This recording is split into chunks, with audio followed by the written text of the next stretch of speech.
many of you read about the opening of An American in Paris this week? A few weeks ago, we had producer Julie Boardman here, and this past Sunday was our opening night. So I am happy to report that the reviews were a resounding positive success, more so than maybe any other show on Broadway this term. And I have to tell you something, the next day after those reviews happened on Tuesday, we did almost $400,000 worth of ticket sales in one day.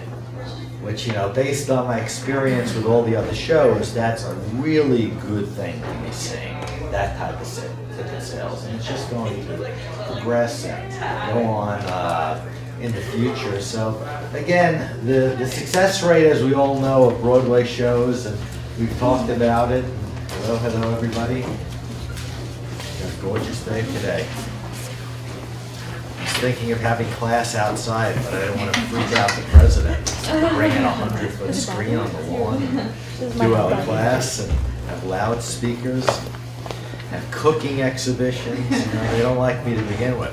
I'm too business for this liberal arts school, you know? Well, that's changing now. It's changing. Now that we have a business school. That's right. That's just happening. But for the 75 years before, this was known as one of the all-time great liberal schools, you know, public liberal schools on par with Berkeley in California and other great public schools that usually have a big voice out there. As we know, Brooklyn couldn't be hotter. I mean, it's probably in the short list of top 3 hottest places on the universe to be, and it's becoming a huge destination spot, especially Williamsburg and that whole scene down there. And soon, you know, you'll have the caravans going from Williamsburg all the way to Coney Island and everything in between. Hopefully they'll stop at Brooklyn College as well.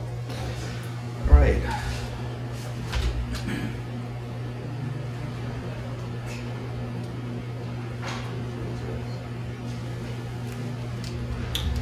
So what I thought I would do today, since we have a couple of guest speakers, a couple of student speakers, and one guest speaker, I want to take a second to go back to our Young Entrepreneur series to talk a little bit about people performance.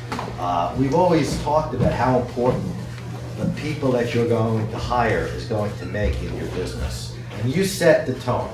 You set the tone in the business. If you're a hardworking person and you're demanding on your employees and are paying them well and rewarding them well, and it doesn't necessarily have to be with money. You could win people over with kindness and being nice just as well as paying people a lot of money. It's not the only motivation in people's lives. You know, we've seen over the years things like theater tickets, tickets to dinner, movie tickets. Anything that they're thought of is a really big deal. And you have to come to the realization you can't do everything yourself. In business, you just cannot. As great as you are, as great as a basketball player Michael Jordan was, he couldn't do it without Scottie Pippen and the rest of that Bulls team, you know? So the odds of a solo artist or somebody hitting it out of the ballpark, whether it's an entrepreneur or a musician, is very, very difficult. I mean, Broadway is a good indication of that. I mean, without the director, without the producers, without the cast, and the orchestra, everything comes together. That's one really well-oiled machine that makes this whole thing work. So in this chapter, we'll learn a little bit about people performance skills.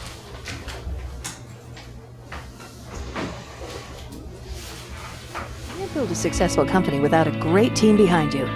This chapter will take you through the steps of hiring your first employee and building a team that can take your business to the next level. When it comes to, okay, let's make it happen, I've got people who've built incredible companies in the past working for me. I have, players that can just take the ball and run with it. And without that team, I'm not successful. And that's a key point. A lot of entrepreneurs fail because they automatically assume that you need to have, a say in everything. You need to run the whole show. You need to micromanage to a T. And to be very honest with you, that's the quickest way to failure I know, and I've experienced it. Your role is to build your organization and to allow the people who work with you to help you build it. And if they can't help you build it, if they're not helping you build your organization, to be able to understand that and to find people who can. When you bring people on, to not make it like your or mine. Like PRG isn't my organization anymore. It's grown to a size where it's not about what I want fully anymore. You know, there are some fundamental things that I want to stay within the organization, but as it grows, it's not going to be only what I design. So I make sure that all my clients and all of my trainers and my employees understand that they are the business. I'm not the business. I'm just the name. I'm just the idea maker. I'm just the one who helped put all of this together. But I can't be successful without them. It's by finding that passionate team that's going to figure it out no matter what it takes to get it done, and not just talk about getting it done, but actually put, rubber to the road and make it happen. I think a lot of companies, especially those just starting out, like to hire quickly just because there's so much work to be done, and then kind of drag their feet and end up firing people slowly when they're not a great fit for the company. When what we've learned over the years at Zappos is that it's much more important to flip that. Make sure that you hire slowly, but when you know someone's not a good fit, to fire quickly. I think that the first couple people, certainly your business partner, your first 2 or 3 employees, will really set the tone and the foundation for what your culture will become as a company and as a brand. So pick your employees, pick your team members, pick your partners wisely, and make sure you enjoy being around them, that they challenge you to be better at what you do, that they're creative people. It's also about getting the right people involved and making it competitive to even get involved in the company, because if it's easy to start doing something, you're not going to value it. You're not going to think, oh, this is so great because you just applied and then it was there and it was easy. But if you really work for something, when you get it, you feel rewarded and you feel like it's something to be very proud of. You want to make sure you're not just dealing with people that are in it for the title. You have to make sure that that person can work with somebody else that already works for you. Being young and having employees is somewhat difficult. The first employees that I actually had were about twice my age. So it's an interesting power struggle of getting someone who kind of sees you as their kid's age listening to you. And for us, that didn't really work out. Then what we did is we started hiring younger talent, because we realized for us, having talent that respected us and looked up to us but were still good at what they did was more important than having someone who was good that we had to convince that what we were doing made sense. So the interview process at Method is very thorough, because getting the right people in the company is mission critical, number one. So you typically go through about 7 to 10 interviews, and if you make it to the final round, you are given a homework assignment. And there's always 3 questions. One's very strategic, one's very tactical as it relates to their job, their position, and the third one's always the same, which is how you help keep Method weird, which is our culture question. Some people are really good at interviews, and sometimes the worst employees are the best interviewers because they bounce from job to job, so they've had more practice at it. I will not hire someone unless I get some sort of recommendation first from somebody I trust, because we get thousands of resumes a day for some of my companies. There's no possible way to just be, okay, this represents a person. I need to know who that person is. That's why I like being pitched with video. I like people who take the extra step to show that I'm not just another person that they want to work for in a long list of people that they're trying to get a job. And they have to have the same vision as you. That where you're going with your business, they have to also the same thing. They have to know where you're going too, so they could help you take the business to the next level. When putting a team together early on in developing a business, I think the first thing you need is a great accountant and a great attorney. So when you hire an accountant or an attorney, of course, they're going to want, their bills paid too. So you have to be prepared to do that in some capacity. And that's also why you need to be able to optimize their time as much as you can. Start with as little as you need to feel comfortable, and then as you're able to and as you can afford to, use them more and more, especially early on, to make sure you have the proper foundation. To do the best job managing people, you need to figure out what are people's strengths and then tweak their roles to play to their strengths. So if I have a writer that I've noticed does a really great job when I assign her love-related articles, but really struggles with career articles, I'm just going to assign her all love articles, because that's the way that she's going to do the best job. She's going to get the best writing clips for herself, and she's ultimately going to produce the best work for her campus. And I think great managers are really successful at developing individual career paths for the people that work for them. I'm continually learning how to be a boss, how to make sure that people are, staying accountable for the things that they're supposed to be accomplishing, how to make sure that everything is happening on time. And sometimes it's hard. Our first employee is one of my closest friends, brought her on, and she works directly under me. And at the very beginning, I was like, this is going to be really weird. This is going to be very strange working with one of my closest friends under me, as my employee. But, what we've been able to do is that we have a really nice balance where when we're at work, and we do work things, and we have this relationship, and that's our work relationship. And when we're after work, we're just friends. If you're running a small company, let's say you only have 10 people in the company, and it's your business and you're there day to day, I would suggest just actually getting to know all 10 people as friends and hanging out with them outside the office. And you'll find that once everyone is friends with each other, that productivity actually goes up. And it's all about creating that open area where people can really share ideas and be very transparent and open in communication. We have 10 core values at Zappos, and if you do a Google search for Zappos core values, you can see what they are. We involved all the employees. I sent an email out to all our employees and asked them what should the Zappos core values be, and got a whole bunch of different responses, and we went back and forth for about a year, and then eventually came up with our list of 10 core values. And they basically serve as a formalized definition of what Zappos culture is. And it's actually a pretty hard list to come up with, because the criteria we wanted to use is to come up with a list of values that we're actually willing to hire and fire people based on, independent of their actual job performance. I have an overwhelming list of responsibilities, and it's more than I can ever get to. And so it's a matter of prioritizing within all of those, and what's in the best interest of the company, what should I be handling personally, and then what should I be delegating and to who. We're a big believer in Google Docs. It's a great thing to collaborate amongst people. So we use spreadsheets a lot. So like cell A might say what the task is, right? So column A is what the task is, column B is who the task is assigned to, and column C is when does it need to be done by. Productivity is difficult unless the person is accountable and reports on it. Every team leader inside TerraCycle has to submit a robust weekly report detailing out their accomplishments, their team's accomplishments, and their team's challenges in as much detail as they can provide, and that gets emailed to every employee every Friday. When you go into a meeting, you really want to have an understanding of what the outcome should be. You always want to announce, this is what the agenda is. This is, at the end of this hour or 2 hours, I'd like to walk away with a plan for how to do X, Y, and Z. We have daily huddle meetings. The daily huddle meeting is a meeting in the morning at around 8:45 a.m. and it lasts about 15 minutes, and then a meeting at night at around 5 p.m. that lasts about another 15 minutes. And we always ask ourselves, what are our next steps? A lot of people say, this is a great idea and I feel really good about it, but now what we do is we do in 15-minute chunks every single day. What do you plan on doing today? Is the first 15-minute meeting. The second meeting is, what have you got done? And if we have a new idea, we put in a 1 to 2 hour space to say, here's what I think we need to be doing to move forward. And if we don't have progress by the next meeting, then we say to ourselves, this may not be a good idea. Even if it sounds kind of silly, me and my business partner are going to have a strategy meeting, and that sounds very fancy. Well, you should do it. It's important. Most successful businesses, they have board meetings, right? No, we have basketball games.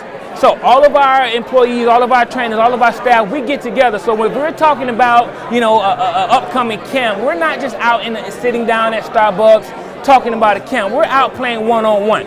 If I'm out here playing one-on-one with you and I'm your customer, how are you going to make me feel good? I don't want to practice today.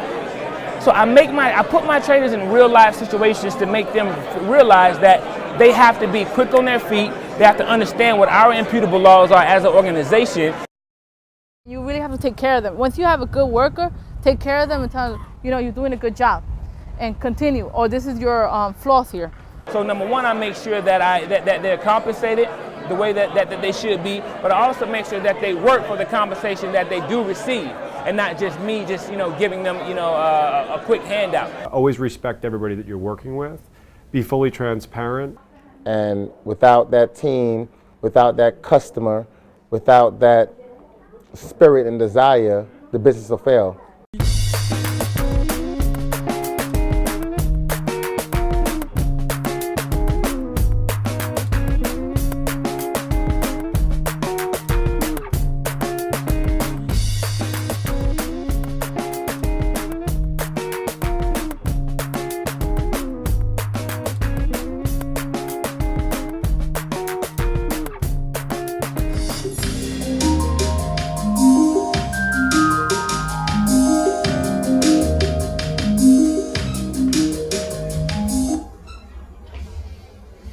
Okay, what was your takeaway from this wonderful video?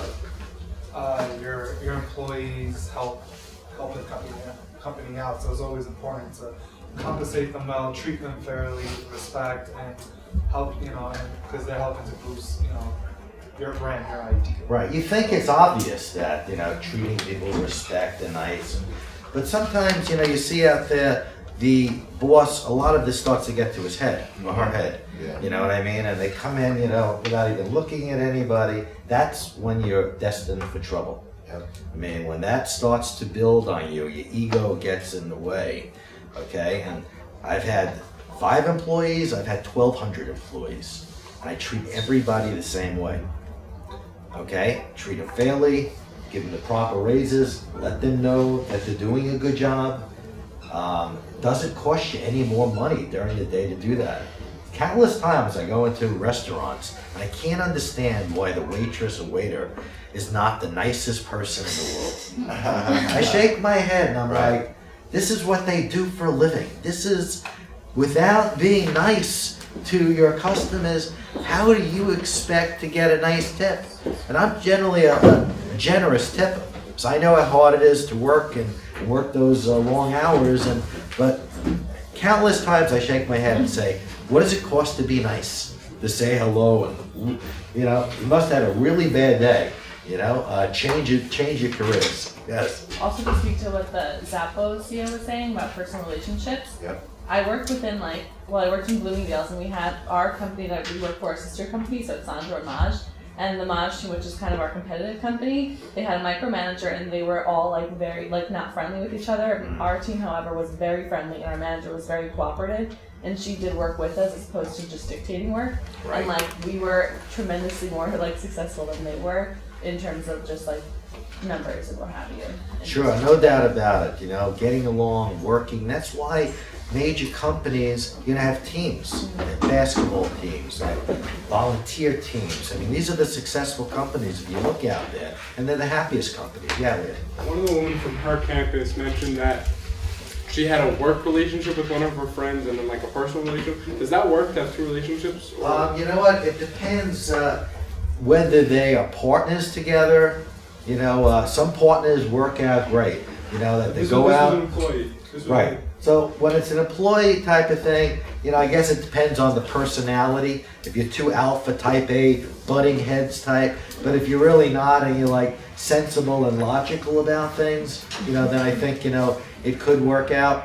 But, we talk about partnerships and friends and relatives and families and, my feelings on that, I've seen too many families break up, over the stupidest of things, and while you may be brothers right now, the sister-in-law comes in down the line, and before you know it, she's the new boss, and everybody's got their 2 cents to put into the business. So, you need to be very clear with that, and obviously not only clear in representation, but a contract that stipulates exactly what happens if something happens, and anything could happen. Anybody could just die, and we all see it all the time. It should never happen to any of us, but we see it all the time. Okay, then what do? Your partner dies, and you're stuck with the wife or the husband of that partner, and they think they know better, so you need to have something to protect yourself. But this was probably one of the best videos we've seen all semester, because it really zeroes in on employees. Without employees, you have no business. You never get big. You'll be small, you know, if you're a one-man shop. You'll never get big without good employees. Another important takeaway was to prioritize and delegate tasks, and that's definitely important because Absolutely, your time is so important. As a CEO, that's all you really have, is you have your time. You have to pick and choose what you do carefully. And if you saw some of the CEOs who said, hey, we want to know 2-3 times a day what's going on. Not that this is a great idea, okay? We've all had that, this is a great idea. What does that mean, this great idea? How are we going to make that idea into money? Not just talk about that. Okay, good. All right, so our first student speaker today is going to be Alex. Let's hear for Alex. Alex, do you need the internet? Yeah. Okay. Give me a second. Sure.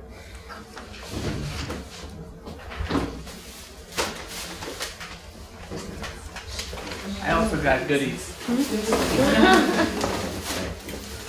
So, how many do we have? I think that I have enough for one for every person, and then maybe a little bit more. So, if you want to come up and try it before or after, I guess maybe I should leave it out after. Yeah, leave it out. We'll have it afterwards. Absolutely. Okay. Great. So I'll do the presentation first.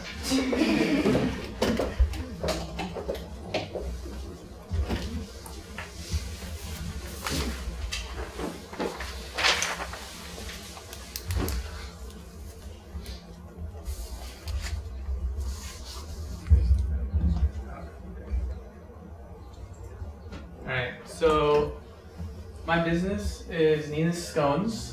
I started it with my father because he has this love of cooking, and I thought there's no reason why not to capitalize on it. So, like it says, homemade, organic, and made with love. The business is named after my late grandmother, who was a warm and comforting person. That's kind of the feeling we want to give over with Nina's Scones. So my intent is to start local here in Brooklyn. I want to start by selling on campus if I can, and also through many different bake shops and cafes. Scones are a really in-depth kind of pastry, so there's no choice but to sell them a little bit more expensive. So the artisanal cafes, those are the kind of places that I'm really going for. Hopefully I want to eventually sell in places like Whole Foods, which is a national distributor, and I have a few connections in England and Israel that I might also be able to leverage in the future. They're also kosher, so that's why I mentioned Israel. Okay, marketing. So my main outlets for marketing right now are Facebook and other social media streams. I'll also be looking to get in touch with food bloggers. I'll be sending them samples of my foods to review and talk about with their followers, as well as video bloggers. I also hopefully, when we have a little bit more income, want to put out clever little advertisements where you have like a little guy dressed up in a suit with this fancy bookshelf and everything, and he looks like he's fancy British guy with the accent and everything, and then like you angle the camera a little bit to the side and you see out the window the subway, like the L line or the M line going right outside this window, and he's like, what am I talking about? I'm from Brooklyn. So, competition. So, two types of competition, direct competition, indirect. Direct meaning our business model is scones. So we're going to be doing just scones, but a variety of different types of scones. So in that market, that very little niche, I don't see any competition of anyone that makes just scones.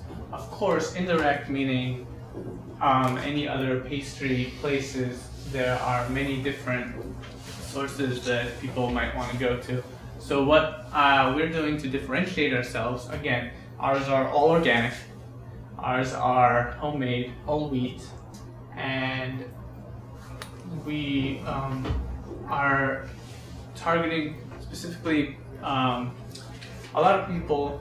They start out in the morning. They don't have a chance to make breakfast, so they'll just go to the shop and buy coffee and have nothing else. So we're hopefully trying to market this as something that goes really well with coffee or tea for dessert. Something and unlike other scones, our scones, like many other scones, they crumble apart and they make a big mess. I care about this. I don't know if other people do, but ours stay together very well. So that's another advantage of our scones over others.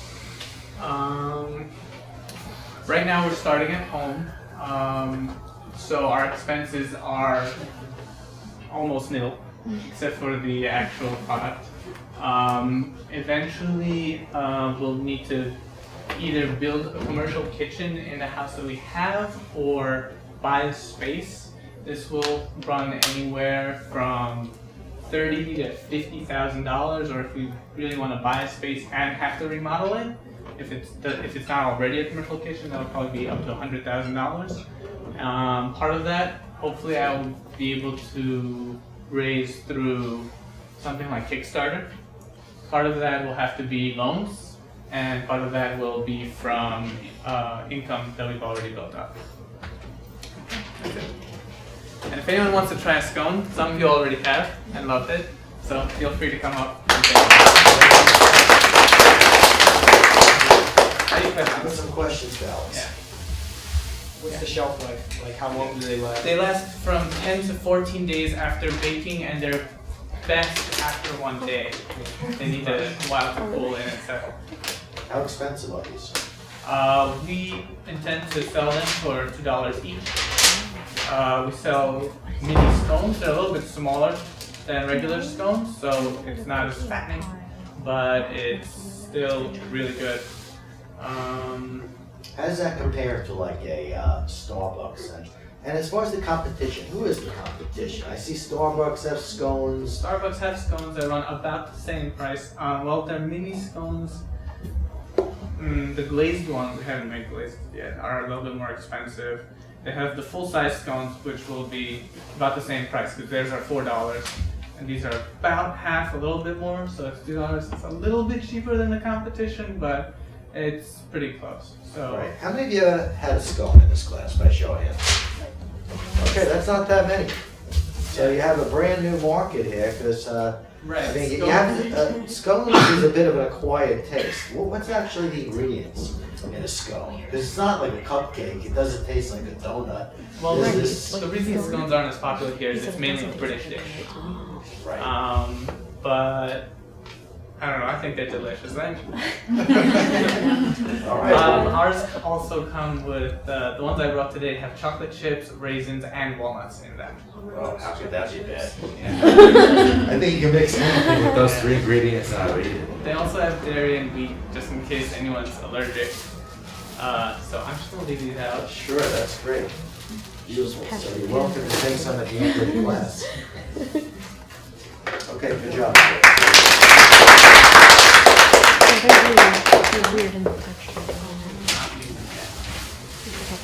Okay, next we're going to hear from Ashley.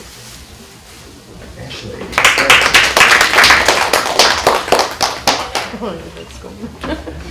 Hi.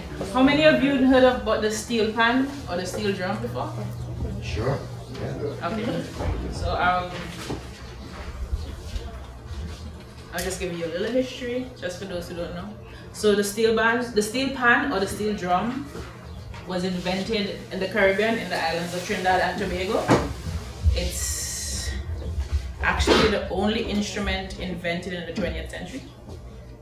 And I've been playing for as long as I think 13, 14 years. So my thing is that right now, the mainstream,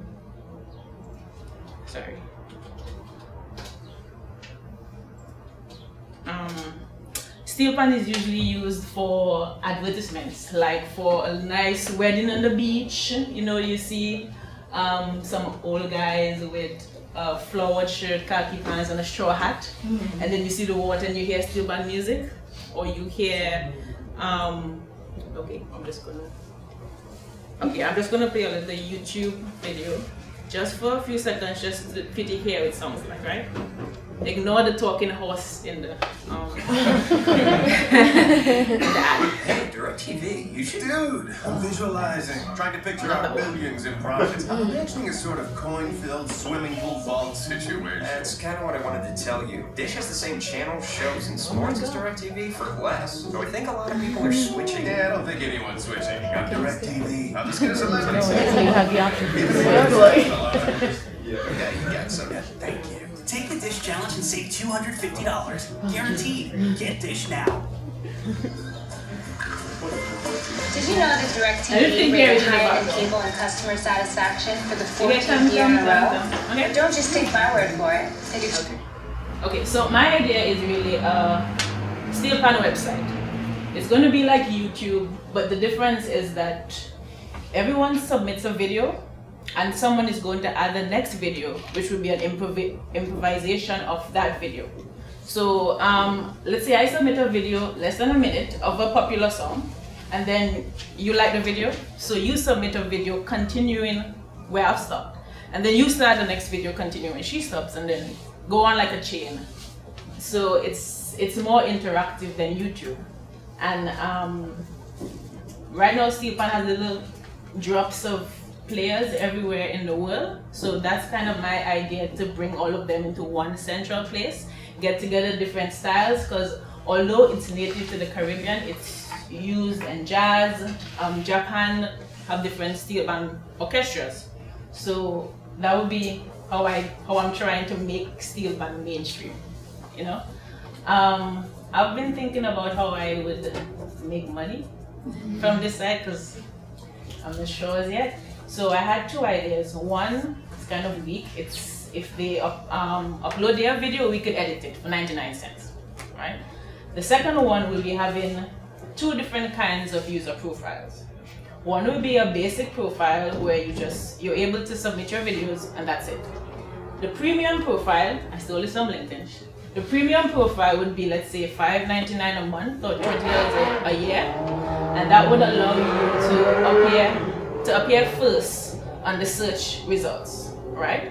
Secondly, as YouTube has related videos on the side, all the people with basic profiles, they would never appear there. Only premium users. So it would be like, my way of attracting them would be, let us help you market yourself. And secondly, let's say Lady Gaga was a steel pan player. So because she's well known, somebody may come and say, okay, I want to hear Lady Gaga play steel pan. If you chained on Lady Gaga's video, then the likelihood of people seeing you would be increased. You'd be like viewed by association. So that's how I'm thinking about marketing it. My competition, I think, would be YouTube, because you could just simply post your video and just let people see you. But the thing with YouTube is that if I post a video here, the related searches would be based on the singer, the composer, the name of the song, or just the word steel pan. So the likelihood that somebody sees your video just by seeing another video would be less. It would be more on my side. So that's my idea. Okay. And one thing, I'm sorry. So I have an idea for an app. So there's a word we use called ramager. It means to break away to party, freedom, right? So I know the website would be focused to steel pan. So my idea is taking the same idea of chaining videos and giving people the freedom to do whatever. So you could chain a rap video, just continue going. You could do like a story, somebody continues the story from you, a spoken word, poetry, whatever you choose that to be. Okay. So what is your commerce model? How are you going to make money from this? Well, right now I'm only thinking about the premium profiles. That's the only thing I came up with so far. I could probably try classes, courses online. Right. But so far just the premium user profiles. I have to think of different ways. How many of you like steel drum music, just by a show of hands? Yeah. Okay, there's a big hands. Good. Questions? Just for like competition's sake, I know that I can't think of the name, but there is a site where you can like put up like little videos, like, and people can like edit it and stuff like that. Not Vine. Oh yeah, Vine. Vine? That's what it is, Okay, yeah. Vine. With the, that, only 7 seconds. Right. Yeah, the difference with Vine is that Vine is like, you have the video and you keep looping, right? So it's going to be like a chain. So every time you add on to someone else's video, you make a new video. Just keep going. It's not like a loop over and over, but more like a chain. Keep adding and keep adding and keep adding. Okay, one last question. Sure. So you mentioned the website and the app. Is the difference that the website is going to be just steel pen and the app is going to include different styles Yes. of the steel pen? Mm-hmm. Okay. Good. I know like you had, this idea, but did you also think about branching out to like event planning, like working with that? Because I know like you mentioned that people like to have the steel pan players at like weddings and whatnot. So if you built a network of steel pan players at like for weddings and events, you ever thought about that? That's actually a very good idea. I did Yeah. not. That would be good because then now I have them in a central place. I can just use them. That's Just right. ship them somewhere. Not that. This way you get newsstand appeal. So Yeah. Good idea. Very good Thanks. idea. Okay. Like building on that, you could have people can hire players through your website and you get a part of that. So they see their video and then they say, I like that, they hire them, and then your website gets a part of it. Okay. Very good.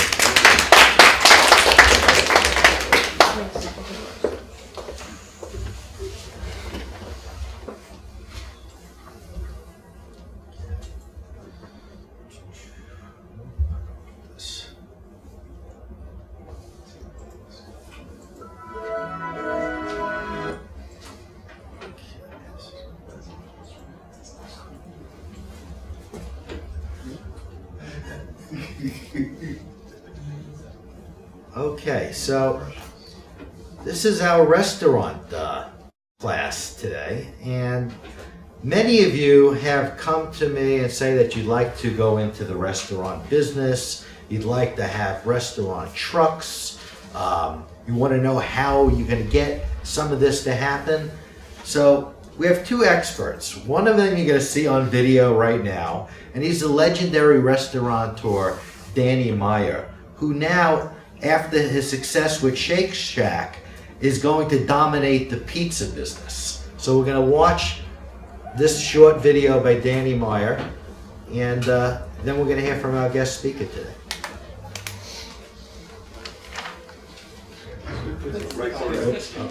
Many people suffering through this winter's misery are depending on food deliveries like plain cheese pizzas. But Jim Axelrod is at one of New York City's newest pizza places to show us how it's serving up a slice of originality big time. Hi, Jim. There he is. Well, good morning, Gail. I don't think anyone is going to confuse Marta, one of restaurateur Danny Meyer's newest spots, where we are this morning with your neighborhood pizza joint. Meyer is the entrepreneur who recently took his hamburger chain Shake Shack public quite successfully, and now he's got his eye trained on another comfort food, pizza. Classic up for the table? This is not your father's pizza, and certainly not your grandmother's. On Marta's menu, instead of pepperoni, it's sopressata. Rather than garden variety mushrooms, cremini. A garnish of arugula, pizza alla carbonara. With egg, of course. Truffle oil, all wood-fired to a crisp finish. We're just trying to pay close attention to seasonality. We're paying close attention to execution. And we're pushing the envelope a little bit on what classic pizza toppings are. Seasonality? Execution? This is pizza we're talking about. Nick Anderer is Marta's head chef. Basically, you're making it fancy. I also try to stay away from fancy. I think what we're doing here is comfort food.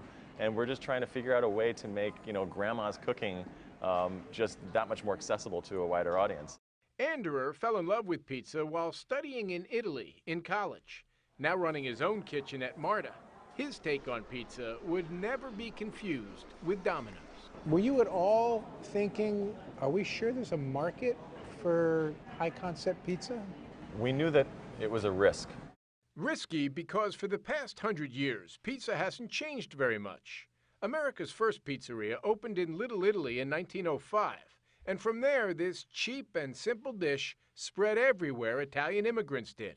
By the 1950s, cheese and pepperoni pies had become an American takeout staple. Today, we eat more than 3 billion pizzas each year. Is that the Hut? #delish selfie. But now, pizza is getting a makeover. America's largest pizza chain, Pizza Hut, served the same basic pies for more than 50 years. But in November, they debuted 26 new ingredients, including spinach, sriracha, and cherry pepper. It's elevation and it's evolution. Adam Platt is the food critic for New York Magazine and a man who loves his pizza. Oh, yeah. What is it about pizza that Americans love? It tastes good. Fresh baked. Not complicated. Pizza's got that. Pizza has that like unctuous, like addictive quality. Platt says these trends are often less about changing tastes and more about clever marketing. There's this great arms race to try and make things interesting to a generation of eaters, which is really more and more discerning. They know what a good pizza is, they know what a good hamburger is, they know what a good croissant is. And so in this day and age, you're just trying to get people's attention. And that's where Nick Anderer, Danny Meyer, and Marta hope to win people over. If it's a highly accessible food already, like burgers or barbecue or pizza, make it as good as it can possibly be. Meyer made his name in fine dining, but he's making his fortune in comfort foods, building Shake Shack, an old-time burger stand, into a $1.5 billion brand. Comfort foods, believe it or not, are more of a challenge to present even than, food that you've conjured up that nobody's ever tried before. You're not just trying to meet Danny Meyer's standard, you're trying to top grandma. It's a really, really hard thing to hit that magical line of having somebody feel like they went out and they came home. A tall order, perhaps, to create high-concept excellence out of something you can find in every downtown, strip mall, and shopping center in America. If we nailed it, if we did this right, there's no way that somebody could come in, taste it, and say, this isn't delicious. Not that they would come in and say, this isn't delicious, but they might come into a New York City restaurant and say, pizza? I can get this on the corner. We're just continuing the conversation. Pizza has been an evolving thing for now close to 2 centuries, and we just want to keep that alive.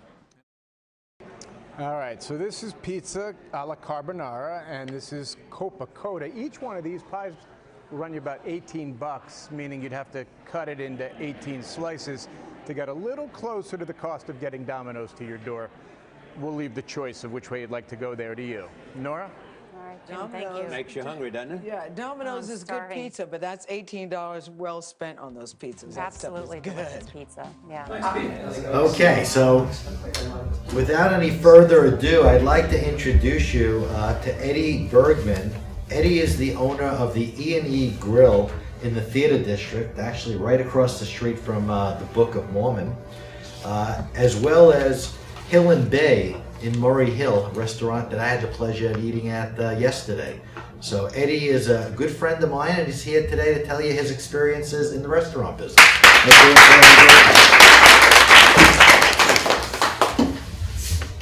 All right. Thank you, Sure. Professor Leibowitz. All right, so I think I'm gonna probably surprise you in my background on who I am and why I'm in this business, because I have a business partner in the restaurant business, and when you show this stuff with Danny Meyer and you show this food and you get into the scones, that's what excites him. However, a lot of people go into this business and they forget about everything else. You need the passion. Don't go in the business unless you're passionate about food, of course. You've got to be passionate about it. But there's a lot else that goes along with this business. And I think that this is one of the reasons that we have 80% failures oftentimes in the restaurant business, because we forget all the different things that go into the restaurant business. So I'm going to talk about that today. I'm probably going to not talk about the the culinary and the exciting part of the business. So I'll leave that to all your imaginations, and I'm sure all of you like food and there's things that excite you, and that's actually what my business partner does. I also want to take the opportunity to talk about, I guess, the lesson today. I found that very interesting on people and on management, and I picked some notes, and I'll talk about that because there's no industry that applies to more so than the restaurant business. We heard Professor Leibowitz mention that you went to a restaurant the other day, I hope it wasn't Hill and Bay, that you couldn't understand why the server was not friendly. And I'll tell you why they're not friendly, and I'll go over that. And I'll tell you the challenges of running a business when your frontline sales force, most of the time, in most environments, just don't get it. They don't care. Why don't they care? Why are they there? What's wrong? What's wrong with the picture? And all of this reflects on why you have an 80% failure rate in this business. So we'll talk about that too. And then I also want to give you a little bit about my background, which is not in the restaurant business. And I think it might be applicable to this course. And without going off I don't want to go off target too much. I know the focus is restaurants, so I promise to focus on that. But I'll give you a little bit about my own background and some of the other things that I work on. So I just like a time check, just so I know how much time I've got. Take as much time as you want. You have about 20-25 minutes. Okay, so 20-25 minutes. So let me first give a very brief background of who I am. So my name is Eddie Bergman. I'm here particularly to speak about the E&E Hospitality Group. We own 2 restaurants, and we have a management company where we manage both these restaurants as a corporate entity, as a corporate business. So we'll talk about that. My other background is for 15 years I've been working in the nonprofit world. My background is actually when I was much further than that. So growing up, I've always been an entrepreneur. I've always sort of had this entrepreneurial interest, like everyone in this class. When I was 12 years old, I started a DJ company on Long Island. When I went to college in 1999, we were doing 300 events on Suffolk County and Long Island, and I sold the business. And I did so because most of our events were on Long Island and Suffolk County, and I had a hard time focusing on college and going out and doing these events every night. I had 4 different setups for the company, and I would have all my brother's older friends that were driving me around, and they worked, I couldn't drive, and they were, I had all these different people that I employed that were basically, and I was running the business aspect. I wasn't the best DJ in the world. I liked music. I didn't really, I wasn't really good at emceeing parties. I had some experience. I had a really hard time. I remember when I was about 14, I did my first Sweet 16 party, and they wanted me to make an announcement that the buffet is open, and I was so nervous to do so. I took the microphone, I hid under the podium, I said, "Ladies and gentlemen," I was so nervous, But that experience basically taught me how to get out in front of people, and I continue today, like we all continue when you get in front of a group of people. It's not easy, and you got to get momentum, and for me, it sort of excites me. But definitely, that was the foundation of my sort of business experience, but also people experience, because I had 4 different setups with my DJ enterprise, and people didn't show up to work. I had DJs that just didn't show up to pick up their equipment, and at the end of the day, it all reflected on me, it reflected on our brand, and at the end of the day, we had to fix the problem. Because once you screw up someone's wedding, hopefully it's only one wedding, right? Once you screw up somebody's, experience, there's only one opportunity to get it right. So it was a high pressure business, and that actually translated to the restaurant business. You really only have one opportunity. And if you screw it up, you got to figure out how to recreate it. And it's not easy.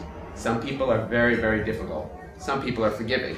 But some people recognize that if you make an effort, then at least that's enough. So we'll talk about that too. So from the DJ business, I studied hotel and tourism management. I went to NYU and then did a graduate program in social entrepreneurship. So while I started my undergrad program, I got involved in a lot of community service work. And I sort of, while I was DJing, I'd be making a lot of money. I actually made more money DJing when I was in high school than I did even today, which is crazy. And that was like, over 15 years ago. So that DJ business is a good business. So I got involved in doing a lot of community service work. I actually started a nonprofit foundation in 2000. It's called MCW Global. I don't really have all that much time today, so I'm not going to go into it. But essentially, we have it's been around for 15 years. We have programs in 4 different countries in Africa, in Rwanda, Tanzania, Sierra Leone, and Zambia. We build youth community centers as centers for entrepreneurship excellence and vocational training. Similarly, doing what we do in this class, I'm assuming, but abroad. We also run summer leadership programs for young leaders from all over the world, from Africa, the Middle East, from the United States, from diverse backgrounds, focusing on social entrepreneurship, where we help to educate young leaders, particularly between the age of 16 to 20, on social entrepreneurship and helping them start social enterprises. So what is a social entrepreneurship? Essentially, it's taking the principles of entrepreneurship, but applying them to solving some of the world's big challenges. And engage, whether it's using nonprofit organizations as a vehicle, whether it's working in government, or whether it's bringing all the sectors together. So applying business in the nonprofit world. So at the end of the day, your motives going into your startup venture, of course, it's mission driven, so it's to make the world a better place in some way, but using business skills and using entrepreneurship to achieve that. So we see in the world there's so many challenges to address, and oftentimes when those who are addressing the problems, they look through them through one lens, and oftentimes that's why we're not able to fix them. So social entrepreneurship is about bringing all the different sectors together. So again, I'm not here to talk about that, I'm here to talk about the restaurant business. So from there, for the last 9 years, using my background in tourism, which is the world's largest industry, I've been running an organization also while concurrently doing all this other stuff called the Africa Travel Association. It's an organization that's been around for 40 years. I took it over 9 years ago, and we represent the African governments, the ministries of tourism and tourism boards. Those are the government entities responsible for tourism marketing, for helping to promote their country's tourism products. And we also work with the airlines, hotels, travel agencies, tour operators to promote tourism. So this is what I was doing for 9 years. I've traveled all over Africa, and about, I think it was 6 years ago, or almost 6 years ago, 5 years ago when I got married, I decided that I was traveling, like literally I was going every month to Africa. And it was quite difficult to do that. So I wanted to be grounded. I also felt that the work I was doing through the tourism marketing, it was very macro. It's hard to measure because we're working with countries to help them build their brands. So I wanted to do something that was a little bit easier to measure. So at the end of the day, I'm able to say, like, you know, this is what happened today. So I didn't give up the Africa Travel Association. One of my challenges is I have a hard time giving things up. And I end up just taking on a lot. So I'm in the process of thinking this through because right now it's tough to juggle everything. But and I continue to do the Tourism Association. But I met someone in my work in Africa. I realized that you'd go to a lot of the big hotels in various. Anyone know? First of all, I don't want to. This isn't a sort of an Africa travel course, but just to mention, Africa has 54 countries. It's one of the richest continents in the world with respect to natural resources. Some of the friendliest people in the world, some of the most exciting things going on. 7 out of the 10 fastest growing economies are on the African continent. But of course, when we think of Africa around the world, we think of AIDS, poverty, hunger, starvation, war, terrorism, blah, blah, blah, blah, the whole list. And what we do with our association is we try to change that perception. So that's just to mention that. So when I talk about that work, that's basically what we focus on. But I'll mention one of the things that I started focusing on is helping to build a culture of culinary tourism. Because when you go to many countries in Africa, you go to the main hotels and you're not eating the local foods. You're eating foods that are being flowing in because there's a perception of this is what the tourists want. The local food is fresh. There is no frozen food in Africa. Fresh, fresh, fresh, fresh. The ingredients are incredible. The ingredients are diverse. So what we started doing is launching a campaign to encourage African hoteliers, encourage African governments to provide incentive to help build culinary tourism products within their tourism offerings. So that way, when you go to Africa, you're not only going to visit the big five, the animals, but you're going also for people, for culture and food. Everyone loves food, right? Food is, we saw that with the presentation. Everyone was like, who doesn't like pizza, right? Mm-hmm. So I mean, so everyone loves food. So food is a great way of building up a tourism product. So I met a guy who was from Senegal, who had a restaurant, actually in Brooklyn. The restaurant's no longer around, but it was called Le Grand Dakar. And his name was Chef Pierre. He became a good friend of mine. And we were talking about opening up an African restaurant in New York. And I got excited by this. I said, this is really a fascinating, this would be great because I can do this while I do everything else. I'm not going to give anything else up, but this would be an enterprise where you have 4 walls. You know, every day you can measure your success by how much of whatever we sell, and we can build up a business. And that's what excited me. And on the food aspect, Africa, that cuisine, it was like I felt I had a little bit of background in this. So Pierre and I started talking, we met, and I realized that he was and he is an incredible chef. He's actually been all over TV and has done all sorts of things on TV, and he's been written, published a book, he's done this, and it would be a great partner to launch an Africa restaurant with. So I started to look at venues, And I had lunch with a guy who was a longtime mentor of mine. He's a lawyer. And at the end of the lunch, literally on the way out, he asked me, because the lunch was about sort of what I was looking to do, and he just sort of catch up with a mentor. And on the way out, we sat there for an hour and a half. Didn't even mention this. On the way up and out, I said, oh, by the way, Bob, I'm thinking of opening a restaurant. He's like, what? He's like, well, I got the perfect person for you to meet. So Bob said, you got to come. So Bob emailed me. He set up a meeting for me and Eric, my business partner. Eric is a guy who's been in the business for he's in his 40s, but he's been in the business for about 20 years. He went to culinary school, passionate about food. He worked for Chipotle for 3 years doing marketing, but he wanted to do his own business. And his background was more in quick service, not so much in fine dining. So I met Eric, and Eric offered me his services as a consultant. And I said to Eric, I don't want you as a consultant, I want you as a business partner. Well, he said, well, I have my idea. I want to do a steak concept and blah, blah, blah, blah. I said, okay, I'm a vegetarian, whatever, steak. Let's go into business together. So we just basically, this isn't really like the typical way things happen, but my belief is that success is where opportunity meets preparedness, and at some point you have to be ready to jump in the ship, jump out of the boat without your life jacket on. A little bit. Don't do it too much, you're crazy. But there's times in life that you have to know when those opportunities present themselves, and you gotta be ready to do that. And I sort of did that with Eric. We looked at one location. The location was on 49th between Broadway and 8th. It was a brand new hotel. It was when the economy wasn't doing so great. So this hotel was a boutique hotel that it was just about to open up with just under 100 rooms.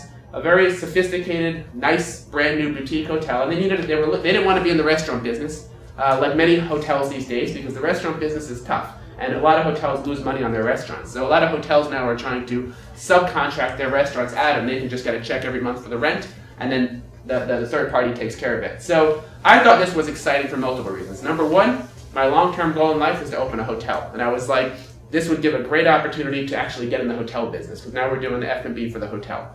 Number two, the restaurant was located directly across the street from the Eugene O'Neill Theater, where Fella was playing. Fella had just won all these awards on Broadway. It was a show about Nigeria and about a hero from Nigeria, and it was like the Africa show. And I was like, this thing is going to be around forever. We literally jumped, we signed a lease. We didn't look at any other space, and we signed this lease. And here we go. A month later, Fella leaves Broadway. Some Mormon show's coming to town. Right? So F something CK. So what are we gonna do? Like we got a space that's bricks and mortar. We had to build a restaurant. We just agreed to do this. We didn't really know what we got into. We had to find architects. We had to find kitchen designers. We had to find this person. Before we know it, the small budget that we had raised to open this restaurant had gone 10 times higher. And we hadn't even gotten started. And we realized, what are we doing? It took 9 months to do the construction. Every month we did the construction, we were losing rent. We were paying rent. Our rent deal that we negotiated was terrible. Why was it terrible? Because we had no experience in building restaurants. So the landlord basically took a risk with us, saying, we just invested $30+ million building a 100-room boutique hotel. We're going to give the restaurant to this group. Why? Because the economy is not so good. They sound like, they seem like nice people, but, they're going to build out the space. This is probably what they were thinking. Let them build the space out and let's see what happens. And our rent terms were not good at all. So we opened the doors and we focused 9 months of energy on the construction, forgetting about the menu. We forgot about the concept. We forgot about what are we going to do when we open. We thought we're right across the street from what now is becoming what we noticed over time. Wow, look at this Mormon show, the Book of Mormon. There are lines, hundreds of people sitting outside. We're going to open our doors and they're all going to come in. This is Times Square. What did we forget? Number one assumption, never make assumptions. In Times Square, you can hand out $100 bills to people, and most people will walk by and they won't take them. Try it. You'll be shocked. Everybody is selling something to everybody in Times Square, the most competitive area. There's so much competition. So we opened the doors, and nobody came. Our first manager that we hired to run the show for us had never worked a day of his life in the restaurant business. The first time we got a booking was a group who came to Book of Mormon who booked a big group of 40 with us, and the group came in, they sat down, they came from Great Neck, high expectations, and the food never came out and they went to the show. It was a disaster. Fortunately, we had a chef that where we realized that the Africa concept wasn't going to work. So we hired a chef, and the chef was so talented. The chef worked so hard. The chef didn't delegate. The chef did everything himself. but the food was good. And that's where we were able to sort of ride the waves for at least we had a little time to figure this whole thing out. The food was good. We eventually lost the chef for multiple reasons, but one of them is that we just didn't know what we were doing, and he probably got frustrated with us, but the food was really good. And that's what saved us. The food, if you were lucky to get your food on time, it was good. Now think about it. In the theater district, right?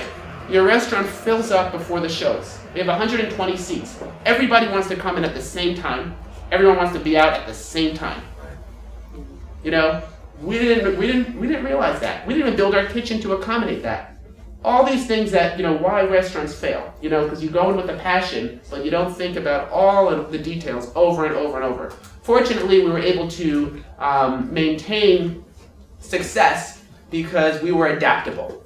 Immediately, me and my business partner have a great relationship. He has no ego whatsoever, and I love focusing on the details and just going sort of nuts with the details. And we worked very well together, and we were able to adapt, make changes. We embraced the Broadway community. We took everything we did, and actually I have a collection for the last, like my family, the last 15 years when we've been going to Broadway shows, we've been collecting Broadway posters and hanging them in our house, and we brought them into the restaurant. And all of a sudden, the theaters themselves and the actors, when they came in, they brought their posters too. And it became like the Broadway hotspot. My business partner is a personable person. He likes to build relationships with people. He started spending time in the restaurant, talking to the customers. We embraced Broadway. We became the place that this is your sort of local restaurant in the Broadway theater with, you know, that it's priced modestly, but the food will blow you out of the park for the price, and you're gonna get friendly service. And that was a culture that we created through my partner Eric, and he's a friendly person. And then I was worried about all the details behind the scenes on how to make all this stuff work out. So he was like the face, and he was the personality. I'm behind the scenes. And we rode this along, and we adjusted, and we made a lot of changes over time, and until we realized that all the ideas that we can come up with, it took us 9 months to agree upon a name, to come up with a logo. None of that stuff matters, from my perspective. Now I'm telling you from my perspective. Danny Meyer, you know, other folks it matters to other people. From my perspective, it don't matter. What matters is the team you put together and being able to execute. Why is that? Because you get, as I said, 120 seats. If you can find a way to fill those seats, because you're going to build a reputation for providing great food, reasonable price, and amazing service, people will come. They're not going to come simply for your location. Location is critical. Location is always number one, right? Especially with any retail business. You must have a good location. However, you can have a good location and still screw it up, right? So from my perspective, location goes hand in hand with the ability to execute. So when it comes to the food and beverage industry, there's 4 things that I just wrote down here that I just want to really sort of share that I feel is critical that you have to always think about when you're executing your food and beverage empire. Number 1 is the food. The food's got to be good, right?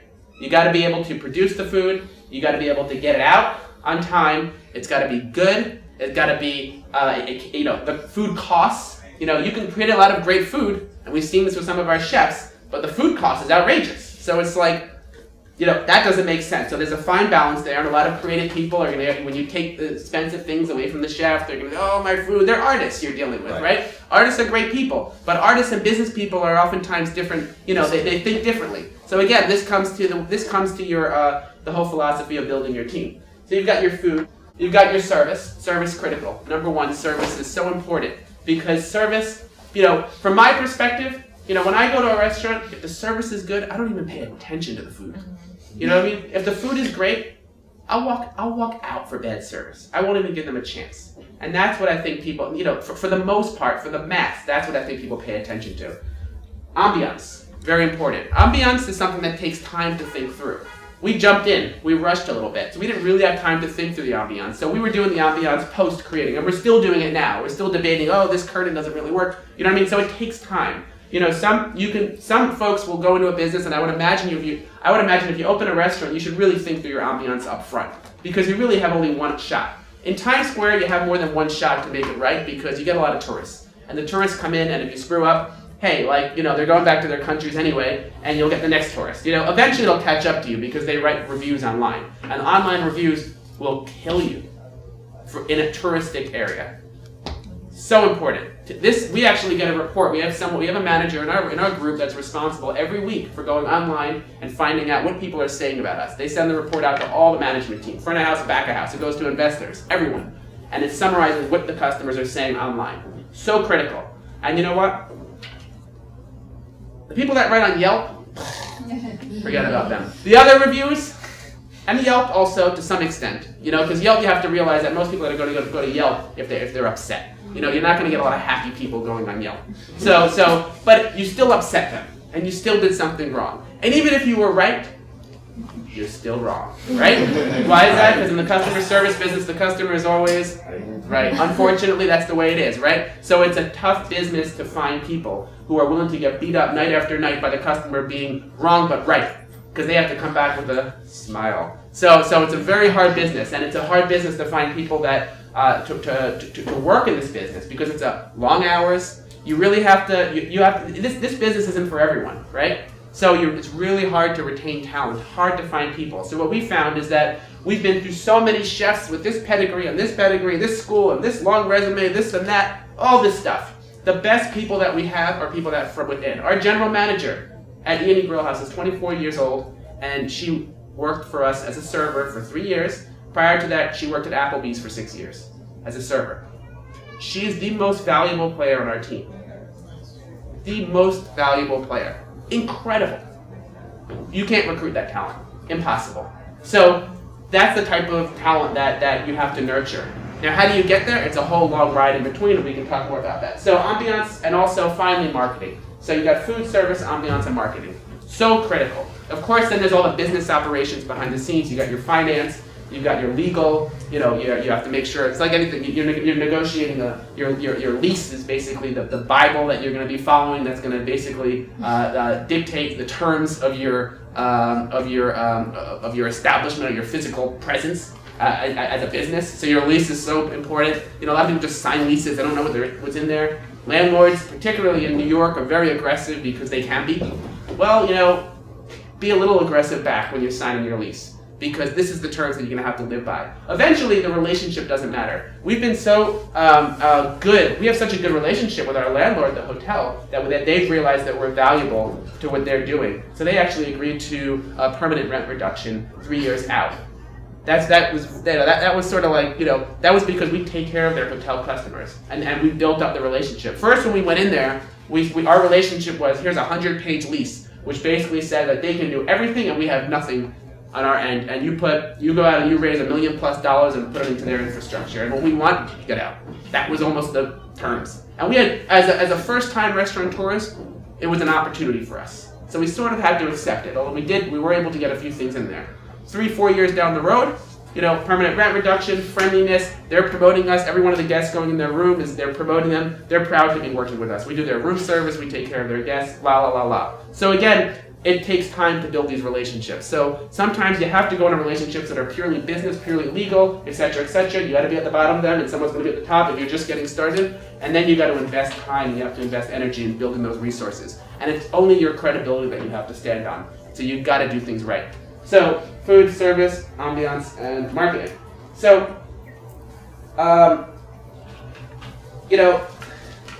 when it comes to some of the thoughts that were shared on the screen today, I just took a couple notes. So, it's not easy to manage people. It's not easy. You can hear all these folks that are talking about their experiences. I can tell you my experience. You can tell you their experience. I personally don't believe there's no right way or wrong way of doing it. Right? It's tough because everyone's got different personalities. Every situation is different. So it's very, very tough. But for me, it's almost about walking on a balance beam, or like on a tightrope. Because if you go too far this way, you're gonna fall. You go too far that way, you're gonna fall. The way I always do things, if my team is so happy and having a good time, I'm down. If my team is down, I'm up. I gotta always be the opposite. That's my own personal philosophy. Why is that? Because from my perspective, everyone's just having too much fun. Someone's gotta be the worrier. You know what I mean? If they're too far down, someone's gotta bring them up because they're just gonna jump off and leave you. So that's my personal philosophy on how I do things. I'm not saying it's right, but I'm saying that it's very, very tough. I also think that that there's in the food I think the reason people get excited about the food business is because like you really can do so much with it, and it's so many ideas, and it's and you like eating this. It's personable. You know what I mean? So, but the ideas don't mean anything. This isn't in any business, right? Without execution, right?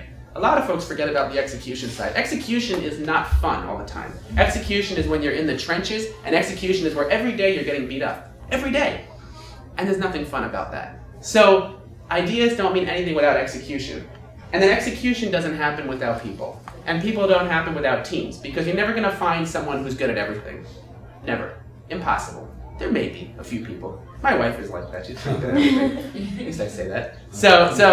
But it's very hard to find people that are good at everything. Very, very hard. So therefore you got to build teams, and the teams have to complement each other. And you got to make sure that if there's ever any sort of, you have to go with your instincts all the time. My regret, if I look back and sort of see sort of the problems that we've had, I didn't go with my instincts for the first 2 years. I had no experience in this business. So I sort of was like, my instinct is this guy's bad.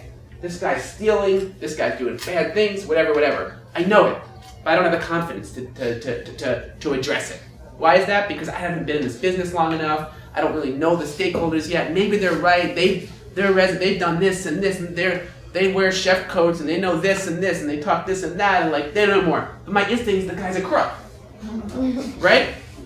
So I didn't stop it. I let it go on for 2 years. Other things. There's other stories like that too. Every day. So you have to go with your instincts about people, but always have someone there that's sort of, you have to trust your team, because if you think something and you think it's so much, but your entire team is telling you no, you also can't have an ego, and you can't sort of like be like 100% sort of disregard what they say. But you also have to know when it is time and be able to stand on your feet and say, I'm sorry, I'm the one making decisions around here. They gotta go. That person's not good, and you have to go. So it's very difficult. So every day you're gonna make good decisions, every day you're gonna make bad decisions, but it's like the theater business, they say the show must go on, and the restaurant business in general, the show must go on. Every day. Great. So, yeah. Okay. Spectacular presentation from Eddie. I have a couple of quick questions, and then we'll open it up to the class. You mentioned stealing.